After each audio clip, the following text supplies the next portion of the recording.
Hello, I'm Ashley, the engineer at Andover Norton, and this is something I've actually found on one of my bikes in the past. The fact that where the tappet can actually operate, right down in the bottom of the tunnel, if you imagine that's in use, it's getting a slightly imparted rocking moment to it, you end up with a tiny little ridge right down the bottom that you can feel after many tens of thousands of miles of wear. Now, that ridge in itself is not necessarily an issue if you strip your engine, rebuild it and put it back together again. But that little wear ridge can be a problem in certain circumstances, and it's always worth checking for.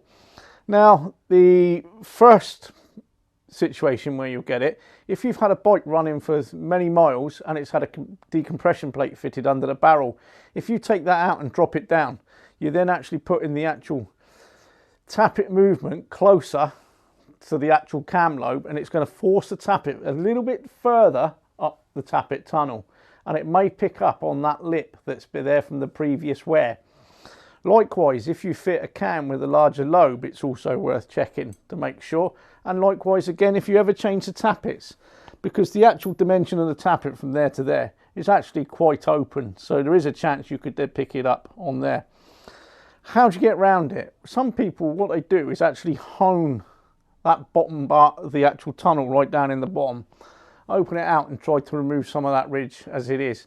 But realistically, once that tappet starts taking a rocking movement and starts picking it up on that ridge, there's not a lot you can do about it other than take a little radius around the top, around the shoulders of the tappet.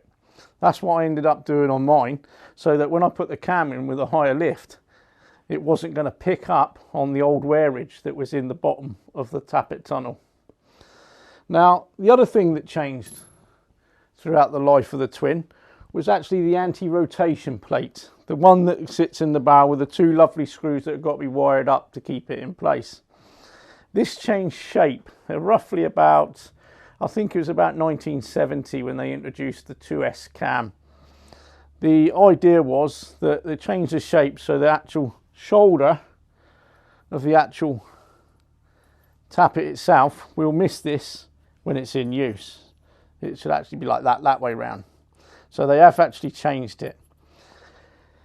I would like to think that most of these are now been replaced through wear. They normally end up with a little wear mark on them, but they are readily available, and all the ones we produce now are all to the latest design.